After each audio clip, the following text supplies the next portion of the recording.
Okay, good morning to dear student. Welcome to AVME online classes. First of all, happy Independence Day for all of you, my dear students. आप लोगों का support मुझे बहुत अच्छा लगता है, इसी तरह से सपोर्ट बनाए रखना और मेरे सारे वीडियो को देखते रहना। आप लोगों को बहुत हेल्प मिलेगी आप लोगों के बोर्ड एग्जाम में। इतना मेरा आप लोगों से ब्लेसिंग है, मेरे सारे 10th स्टूडेंट्स बच्चों को 10th स्टैंडर्ड के वो एक अच्छा अपना एक गोल पूरा करें और एक अच्छा स्कोर लेकर आए, अपने मम्मी पापा के लिए, अपने देश के लिए कुछ ना कुछ करके दिखाएं। ठीक है ना? Okay, let's start our new topic about to the chapter number 13 of RBSC syllabus. Chapter name waste and waste management. बच्चों हमारा ये चैप्टर रनिंग में था, चल रहा था, वेस्ट और वेस्ट मैनेजमेंट वाला चैप्टर था। क्लास 10th के लिए ये वीडियो है, स्पेशली आप लोग इसको देखते रहना, वीडियो के एंड तक बनना, स्किप मत करना। स्किप करोगे तो शायद कोई पॉइंट जो टीचर इंपॉर्टेंट पॉइंट बता रहा है आप लोगों के लिए जो बहुत अच्छा है चूक जाओगे। तो इसलिए वीडियो को एंड तक देखते रहना, कंटिन्यू इसके नोट्स बनाते रहना। बच्चों हमारा वेस्ट के बारे में हम लोगों ने पूरा डिस्क्रिप्शन पढ़ लिया था कि वेस्ट क्या होते हैं, वेस्ट की डेफिनेशन क्या है, वेस्ट के सोर्सेज क्या हो गए, वेस्ट का फिजिकल स्टेट पर कौन से टाइप के वेस्ट हो गए और डिकम्पोजिशन के एक्शन के आधार पर हम लोगों ने वेस्ट को कितने कैटेगरी में पढ़ लिया। ये सब हमारा डिस्कशन हो चुका था। उसके साथ में मैंने आपको ये भी बता दिया था कि वेस्ट और इन्वायरमेंट का एक कैसा रिलेशन बनता जा रहा है। आज के टाइम में वेस्ट की वजह से पॉल्यूशन ज़्यादा होता रहा है, हमारी ब्यूटीनेस जाती जा रही है। ये सब हम लोगों ने डिस्कस कर दिया था प्रीवियस वीडियोस के अंदर। अगर किसी ने बच्चों ने नहीं देखा है तो एक बार मेरे चैनल की प्लेलिस्ट पर जाकर आप लोगों को वो वीडियो मिल जाएगा, आप लोग अच्छे से वो देख सकते हो या उसको समझ सकते हो। अच्छा बच्चों, आज का जो वीडियो सेगमेंट होगा वो होगा मेथड्स ऑफ वेस्ट मैनेजमेंट। देखो प्रॉब्लम तो हो गई, अब साइंस एक ऐसी चीज़ है जो प्रॉब्लम के बाद में सॉल्यूशन भी लेकर आता है। तो देखो प्रॉब्लम तो हो गई है बच्चों कि वेस्ट की वजह से बहुत सारा पॉल्यूशन हो रहा है, बहुत सारी डिजीजेज आ रही है और हैजार्डनेस हो रहा है, इतनी सारी कम्युनिकेबल डिजीज स्प्रेड हो रही है, पर्सन सफ़र कर रहा है, इन्वायरमेंट पॉल्यूट हो रहा है, बहुत सारा प्रॉब्लम्स है। तो हमारे सरकार ने क्या किया, इसको प्रॉपरली डिस्पोज करना शुरू किया। तो देखो इस चैप्टर में हम लोगों को अब आज के जो वीडियो सेगमेंट में यही बात होगी कि किस तरह से हम लोग जो सॉलिड वेस्ट है, लिक्विड वेस्ट है या जो गैसेज वेस्ट है उसको हम लोग प्रॉपरली क्या कर सकें, मैनेज कर सकें। उसका मैनेज करना या उसका प्रॉपर डिस्पोजल करना वो चीज़ कहलाता है waste management. It is a technique जो मैंने आप लोगों को प्रीवियस वीडियो में बता दी थी। इस बार हम लोग मेथड्स की ओर जाएंगे। तो देखो बच्चों मैंने आप लोगों के सिलेबस में टोटल 5 मेथड्स लिखे हैं। एक तो हो गया लैंड फिलिंग, दूसरा होगा इंसिनरेशन, तीसरा होगा रिसाइकलिंग, चौथा होगा कंपोस्टिंग और पांचवा होगा केमिकल रिएक्शन या केमिकल डिकम्पोजिशन मेथड। कई कई बुकों में केमिकल रिएक्शन लिखा होगा तो कंफ्यूज होने की जरूरत नहीं है, actually it is similar. Okay, आज सबसे पहले हम लोग फर्स्ट को ले लेते हैं। देखो लैंड फिल मेथड क्या होता है बच्चों। लैंड फिल मेथड जैसे आप लोग नाम से समझ रहे होगे, मैं एक बार चौक ले लेता हूँ फिर आपको समझाता हूँ। देखो बच्चों एक्चुअली लैंडफिल होता क्या है, जनरली क्या किया रहता है कि जो सिटी या कॉलोनी जो होता है उसका बिल्कुल सिटी से बाहर वाला एरिया एक लैंड सेलेक्ट कर दी जाती है और उस लैंड को डिग किया जाता है। डिग करने का मतलब होगा उसको खोदा जाएगा, उसमें गड्ढा बनाया जाएगा 10 बाई 20 का या इससे भी ज़्यादा विथ और लेंथ लेकर, एक प्रॉपरली विथ और प्रॉपरली लेंथ लेकर, इसकी डेप्थ लेकर एक गड्ढा खोदा जाएगा, डिग किया जाएगा इस लैंड को, जो कि बिल्कुल सिटी से अवे होगा, बहुत दूर होगा, फार अवे होगा। और इस लैंड को सेलेक्ट करने के बाद में यहाँ पर जितने भी सॉलिड वेस्ट होते हैं, घरों से निकलने वाले, डोमेस्टिकली हो गए या एग्रीकल्चर हो गए, जो भी सॉलिड है, जो सॉलिड फेज में दिख रहे हैं, उनको लाकर डंप किया जाएगा। डंप करने का मतलब कि बच्चों इसको यहाँ पर डाला जाएगा। ये एक तरह का बिग डस्टबिन की तरह काम करेगा ये गड्ढा, ठीक है ना। तो अब इसको लाकर इसमें डाल दिया जाएगा। जनरली इसमें क्या किया जाता है, यहाँ पर नीचे की तरफ यहाँ इस तरह से एक प्लास्टिक की कोटिंग कर दी जाती है। ये देखो एस्टिनो प्लास्टिक बोला जाता है इसको, ये प्लास्टिक की कोटिंग कर देते हैं। एक्चुअली इसका फ़ायदा क्या है मैं अभी आप लोगों को बताऊंगा। प्लास्टिक की कोटिंग इसलिए कर दी जाती है अंदर की तरफ ताकि क्या होगा, सपोज करो कि कुछ ऐसे सॉलिड वेस्ट हो गए जैसे चाय पत्ती वगैरह, कुछ ऐसे भी जो हार्मफुल हो गए, अगर वो मान लो सॉइल के नीचे की तरफ एब्जॉर्ब हो गए और हमारा जो ये नीचे अंडरग्राउंड वाटर पड़ा था ये उन खराब चीज़ों की वजह से पॉल्यूट हो जाएगा, तो हमारे ये अंडरग्राउंड वाटर भी पॉल्यूट हो। इसको बचाने के लिए इस लैंड के अंदर की तरफ एक प्लास्टिक की क्या कर देते हैं, कवरिंग कर देते हैं। जैसे आप लोगों के मम्मी लंच बॉक्स में लंच में पराठा चपाती वगैरह डालने के लिए एल्यूमिनियम की रैपिंग करते हैं ना, उसी तरह से, ताकि चपाती गर्म रहे। तो वैसा ही इस लैंड के अंदर गड्ढा करने पर अंदर की तरफ एक प्लास्टिक का क्या कर दिया जाएगा, कवरिंग कर दिया जाएगा। ओके बच्चों, पहले तो लैंड सेलेक्ट करनी पड़ेगी, सिटी से अवे होनी चाहिए, बिग डिग करना पड़ेगा। तो इस हिसाब से ये बहुत चीप मेथड होता है, यानी कि इसको आप लोग सबसे सस्ता मेथड कह सकते हो।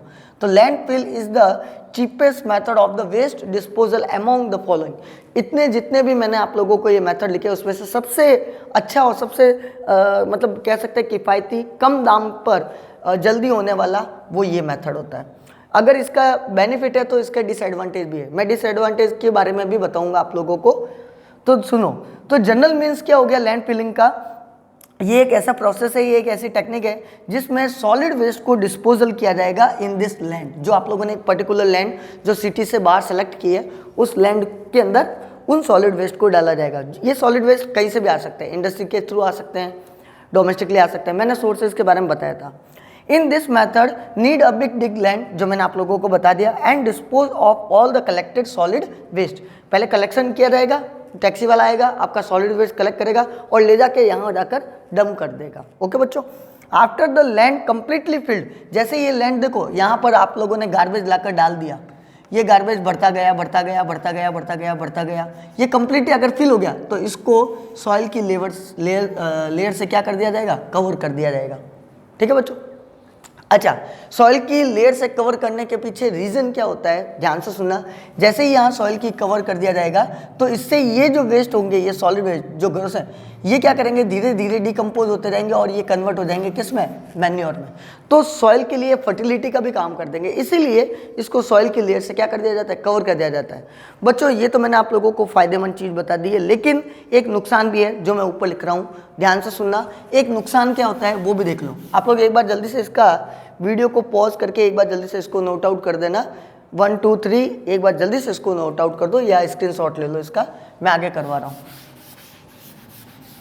तो देखो बच्चों, एक इसका डिसएडवांटेज भी होता है। डिसएडवांटेज क्या है, एक तो ये चीप तो है, मतलब मिल तो जाता है इजीली, ये तो इसका एडवांटेज हो गया।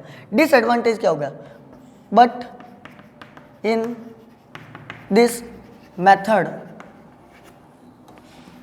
One big disadvantage is it allow to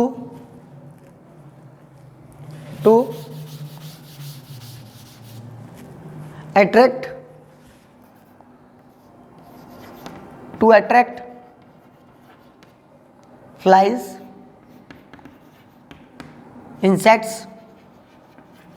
and other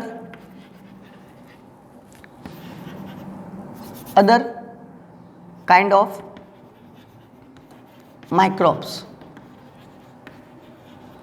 due to which they can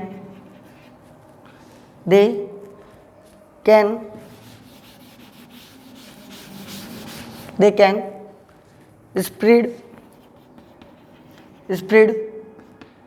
communicable diseases। देखो बच्चों, मैंने आपको इसका एक डिसएडवांटेज भी लिख दिया। फ़ायदा तो है, सस्ता है, सुंदर है, किफ़ायती है और मैन्योरिंग का भी काम करता है, बहुत अच्छा है। लेकिन एक डिसएडवांटेज ये है कि जब तक ये लैंड कंप्लीटली फिल नहीं होगी तब तक तो सॉइल की लेयर आएगी नहीं, है ना। पहले उस लैंड को कंप्लीटली फिल करना पड़ेगा। सपोज करो आप लोगों ने एक दिन ले जाकर कचरा डाला, फिर दूसरे दिन, इस दरमियान 24 घंटे हो जाते हैं, 24 आवर्स हो जाएंगे। तो 24 आवर्स में सोचो कितने मॉस्किटो, कितने फ्लाइज, कितने इंसेक्ट, कितने माइक्रोब्स उससे अट्रैक्ट हो जाएंगे, उसकी स्मेल से अट्रैक्ट हो जाएंगे। तो जैसे वो अट्रैक्ट होंगे, ये वहाँ से एक दूसरे से ट्रैवल करेंगे और इधर उधर कंटेजियस डिजीज फैलाना शुरू कर देंगे। एक तरह से कम्युनिकेबल डिजीज को ये स्प्रेड करते हैं। तो ये एक इसका डिसएडवांटेज हो गया बच्चों। एक बार जल्दी से इसको नोट आउट कर दो। मैं दूसरा मेथड अब ले लेता हूँ, इंसिनरेशन। ओके, एक बार जल्दी से इसको नोट आउट कर दो फटाफट से, फास्ट।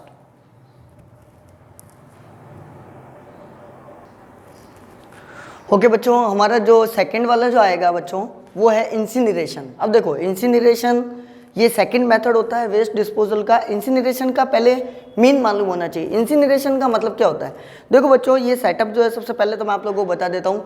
चाइना, जापान जैसी जो बड़ी बड़ी जो वेस्ट जो डिस्पोजल की जो कैटेगरीज होती है, कंट्रियाँ जो होती है, जो वेस्ट को डिस्पोज करने की टेक्निक्स बताती है, उन कंट्रियों ने इसको इंट्रोड्यूस किया था। तो आप लोग ये इंडिया का आइडिया मत समझ लेना, ये आइडिया कहाँ से लिया गया था मैं ऊपर लिख देता हूँ इस पॉइंट को।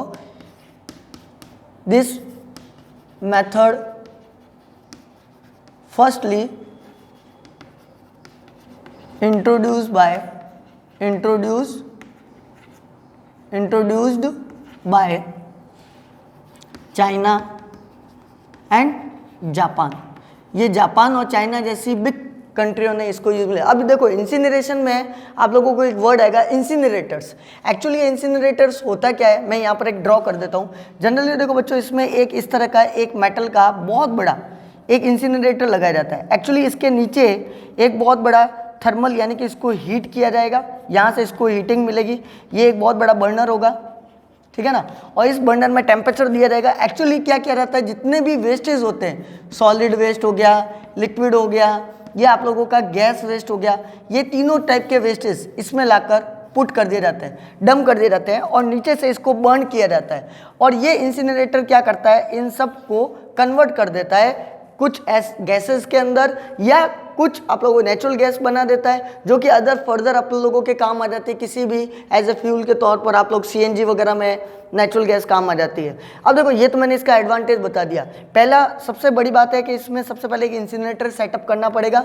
ये जापान की टेक्नोलॉजी है और जापान से अपन लोगों ने कॉपी किया है। काफ़ी जगहों पर इंडिया में इस तरह के प्रोसेस चलते भी हैं, ठीक है ना। आप लोग थोड़ा बहुत इसको रिजेंबल गोबर गैस प्लांट से कर सकते हो। किससे कर सकते हो, गोबर गैस प्लांट, जो कि केरल में बहुत ज़्यादा है, ठीक है ना। आप लोग साउथ इंडिया में जाओगे तो केरल में, केरल साइड में, तमिलनाडु साइड में, वहाँ पर गोबर गैस प्लांट बहुत सारे होते हैं। इसमें इतना बड़ा सा एक भट्टा लगा दिया जाता है, इंसिनरेटर बोलते हैं उसको। उसमें जितने भी सॉलिड, लिक्विड या गैस वेस्टेज होते हैं वो एक साथ में लाकर डंप कर दिए जाते हैं और नीचे एक बर्नर से इसको हीट किया जाएगा, थर्मल। तो इसीलिए this method is also called thermal treatment. इसको थर्मल ट्रीटमेंट भी बोलेंगे। तो वेस्ट को ट्रीट करने का तरीका कैसा लिया आप लोगों ने, बाय हीटिंग से लिया, इसलिए इसका नाम पड़ गया थर्मल ट्रीटमेंट। ओके बच्चों, बहुत ईजी ढंग से समझा रहा हूँ, अच्छे से समझना। कई कई जगहों पर इसको गोबर गैस प्लांट, इंडिया में जनरली इसको गोबर गैस प्लांट के नाम से है। अब देखो इसमें होता क्या है, एक लार्ज इंसिनरेटर, ये देखो ये मेटल का बना हुआ इंसिनरेटर सेटअप करना पड़ेगा। आप लोगों को एक बर्निंग करने के लिए हीटर लाना पड़ेगा, बड़ा सा एक हीटिंग इंस्ट्रूमेंट यूज में लेना पड़ेगा जो इसको हीट करेगा। टेम्परेचर भी हाई देना पड़ेगा, तब जाकर कहीं अंदर से ये गैसेज निकलेगी और ये गैसेज आगे जाकर आप लोगों का एनर्जी फ्यूल बनाने में काम आएगा। आप लोग यूज़ कर सकते हो इसको एज ए सोर्स की तरह, ठीक है ना। तो देखो बच्चों, मैंने यहाँ पर लिखा हुआ large incinerators are the use in this method.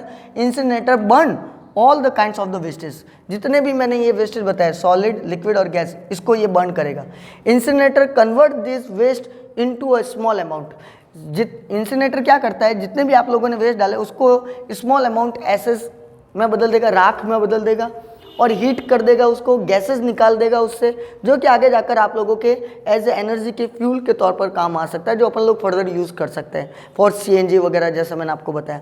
It is very costly setup, ये ध्यान रखना। ये मैंने जो लिखा है ये पॉइंट बहुत अच्छा है, ये कॉस्टली होता है, जबकि मैंने इससे पहले जो बताया था लैंडफिल वाला, वो बहुत चीप होता है। इसका अरेंजमेंट करना, इसका सेटअप करना, इसको सेटल करना, वो बहुत ज़्यादा कॉस्टली पड़ जाता है। तो इसका आप लोग ये भी एक डिसएडवांटेज हो गया कि ये क्या होता है, वेरी कॉस्टली। और एक एडवांटेज और हो सकता है, वो भी मैं यहाँ पर लिख देता हूँ बोर्ड पे। एक डिसएडवांटेज क्या हो जाएगा, सॉरी एडवांटेज बोल रहा हूँ बार बार, एक डिसएडवांटेज ये भी हो जाएगा। एक तो ये कि ये कॉस्टली है, हर कोई कंट्री इसको अफोर्ड नहीं कर सकती है। दूसरा क्या होता है, it release many harmful gases. It release many harmful gases. देखो जनरली हालांकि ये नेचुरल गैस में निकलता है, लेकिन आप लोगों ने पढ़ा होगा, जैसे मैंने बताया आप लोगों को, जैसे मीथेन वगैरह हो गया है, नेचुरल है, SO2 होती है, CO2 होती है, ये कहीं ना कहीं आप लोगों को ध्यान रखना, ये परमिट करती है कि यहाँ पर अब ग्लोबल वार्मिंग होना शुरू हो जाता है। कहीं ना कहीं आप लोगों का अर्थ का टेम्परेचर इंटरनली इंक्रीज करने लग जाता है और कहीं ना कहीं इन्हीं गैसेस की वजह से, इन नेचुरल गैसेस की वजह से ग्रीन हाउस इफेक्ट भी होता है, जिसकी वजह से सन की लाइट आ तो जाती है लेकिन वह बाहर एक्सपेक्ट नहीं कर पाती, तो ये सन की लाइट को ट्रैप कर देते हैं। तो ये ग्रीन हाउस इफेक्ट और ये दो बड़े बड़े जो फिनोमिनन मैंने बताया, ग्रीन हाउस इफेक्ट और ग्लोबल वार्मिंग के लिए भी ये रेस्पॉन्सिबल होती है। तो इसलिए इस मेथड को ज़्यादा अपन लोग वैलिड नहीं मानेंगे। ओके बच्चों, इसके बाद में अपना जो नेक्स्ट रहेगा वो रहेगा रिसाइकलिंग। एक बार जल्दी से इसको नोट आउट कर दीजिए आप लोग जल्दी से।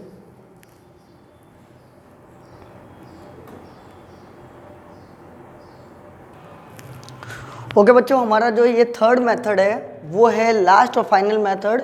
इसके बाद में दो मेथड और हैं जो कि हम लोग अभी डिस्कस नहीं करेंगे, अगर टाइम मिला तो हम लोग नेक्स्ट वीडियो इसके लिए मैं बना दूंगा आप लोगों के लिए, ठीक है ना। तो इजी रहेगा आप लोगों को। कंपोस्टिंग और केमिकल रिएक्शनल से अपन लोग कैसे कर सकते हैं जनरली वे में, मेरे हिसाब से सबसे बेटर और सबसे बेस्ट जो मेथड रहेगा वो रिसाइकलिंग का ही रहेगा। ये सबसे सस्ता मेथड है और सबसे मज़े की बात ये बच्चों कि it is very olden technique. सबसे मज़े की बात है ये सबसे पुरानी एंशिएंट टेक्नोलॉजी है। इस एंशिएंट टेक्नोलॉजी का यूज़ हमारे पहले भी किया जाता था और आज भी कर रहे हैं और आगे आने वाली जनरेशन भी इसका ही मेथड का यूज़ करेगी। It is very easy method. ये बहुत कीपिंग, इसका जो मेंटेनेंस होता है, इसका जो हैंडलिंग होता है वो बहुत ईजी है। देखो बच्चों, मैं आप लोगों को बता देता हूँ, काफ़ी बड़ी बड़ी कंट्रियाँ जो हैं वो इस पर विचार कर रही है। सबसे पहले जनरली यहाँ पर स्टार्ट हुआ था 3R प्रिंसिपल से। 3R प्रिंसिपल बोले तो रेड्यूस, रिकवर और रिसाइकल। ओके, उसके बाद में आया 5R प्रिंसिपल आया। 5R में 2R और लग गए, रेड्यूस और रिकवर करके।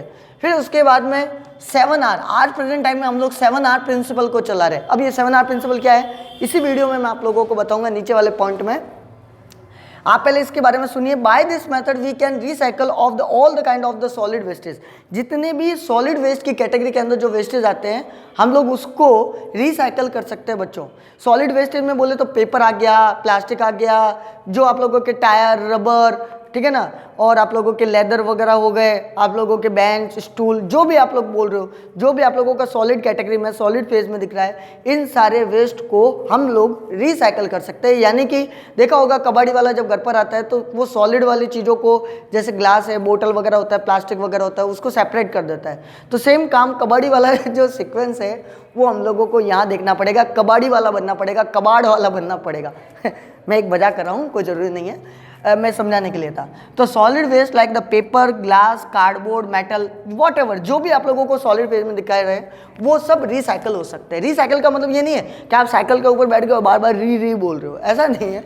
उसका मतलब है कि आप लोगों ने वो आपका काम का नहीं था, आपने फेंक दिया, उसका वापस किसी तरह से कर सकते हैं। देखो आजकल मैं आप लोग बता देता हूँ, यूट्यूब पे बहुत सारा ऐसा आर्ट और क्रिएटिविटी के काम चलते हैं जिसपे आप लोग जो वेस्ट है आपके, जैसे न्यूज़पेपर वगैरह हो गया, कोई पुराना कार्डबोर्ड हो गया, या शादी के एनवेलप वगैरह, कवर वगैरह हो गए, काफ़ी सारे क्रिएटिव बच्चे। मेरी एक बहुत अच्छी स्टूडेंट है प्रगति सिंगल करके, वो आर्ट और क्रिएटिविटी में बहुत माहिर है। तो ऐसे बच्चे मुझे अच्छे लगते हैं। क्यों? क्योंकि वो कुछ वेस्ट से भी कुछ नई चीज़ बना रहे। तो कहीं ना कहीं उनके दिमाग में ये चल रहा है कि यार नहीं, साइंस ने हम लोगों को एक इतना वे बता दिया, प्रोसीजर बता दिया कि हम लोग उसको मेंटेन कर सकते हैं, रिसाइकिल कर सकते हैं। बहुत अच्छा क्रिएटिव काम है। मैं आप लोगों से भी निवेदन करूंगा, यूट्यूब पे जाना, सर्च करना how to the usages of the waste. आप लोग वेस्ट को भी यूज़ करके कोई ना कोई एक क्रिएटिव चीज़ बना सकते हो। आप गुलदस्ता वगैरह बना सकते हो, पॉट वगैरह कुछ बना सकते हो, आप लोग कोई और भी आर्ट गैलरी टाइप के कुछ बना सकते हो, ठीक है ना। तो अगला देखो बच्चों, यहाँ मैंने 7R प्रिंसिपल को मेंशन किया हुआ। उसमें 7R में से सबसे पहला R जो होगा वो होगा रीथिंक। आप लोग उसके बारे में सोचो दोबारा। रिफ्यूज़, आप लोग जो आप लोगों के काम के ही नहीं है उसको रिफ्यूज़ कर दो ना, उसको क्यों यूज़ में लेना बार बार, उसको रिफ्यूज़ करो, डिसाइड करो। रेड्यूस का मतलब होता है कम से कम इस्तेमाल करना। आप लोगों को पता है यार ये वेस्ट ऐसे हैं जो नेचर में कहीं ना कहीं जाकर डस्टबिन में भी फेंक देंगे तो भी हार्मफुल होंगे, तो उसका कम से कम यूज़ लो, रेड्यूस करो उसको। रीयूज़, अगर मान लो प्लास्टिक वगैरह आप लोगों का पेन वगैरह जैसे हो गया, आप लोगों ने ख़त्म हो गया उसको फेंक दिया, क्यों फेंक रहे हो? नई रिफिल लेकर आ जाओ, उस प्लास्टिक तो काम का ही है ना, तो उसका रीयूज़ करना। इस तरह से आप लोग रीयूज़ कर सकते हैं। रीपर्पज़, आप लोग रीपर्पज़ से अंदाज़ा लगा सकते हो कि इसका हम लोग, जैसे मैंने आर्ट और गैलरी वाला बताया था, अगर आपका कोई वेस्ट है उससे आप दूसरी कौन सी चीज़ बना सकते हो, तो रीपर्पज़। रिसाइकिल करना वो इसी से रिलेटेड होगा। और रॉट का मतलब एक नया वर्ड जुड़ गया। अब रॉट का मतलब ये हो गया जो भी आप लोगों का वेस्ट था उसका आप लोगों ने किस तरह से इस्तेमाल करके कोई न्यू चीज़ बना ली, that's kind of the rot. और ये टेक्नोलॉजी मैं आपको से बता देता हूँ, ऑलमोस्ट सारी कंट्री, ऑल कंट्री इस चीज़ को फॉलो करती है। ये एक तरह से ग्रीन मतलब बोलो आप लोगों को एक ग्रीन सीन लेकर आएगा, इन्वायरमेंट भी पॉल्यूट नहीं होगा और इस तरह के मेथड से बहुत अच्छा होगा। आई होप आज का वीडियो आप लोगों को समझ में आया होगा। बच्चों मैंने आप लोगों को 3 मेथड अच्छे से समझाए। अगर फिर भी कोई डाउट हो तो कमेंट सेक्शन में जरूर लिखना, मैं आप लोगों को क्लैरिफाई करूँगा। Again happy independence day all of you. Okay, thank you.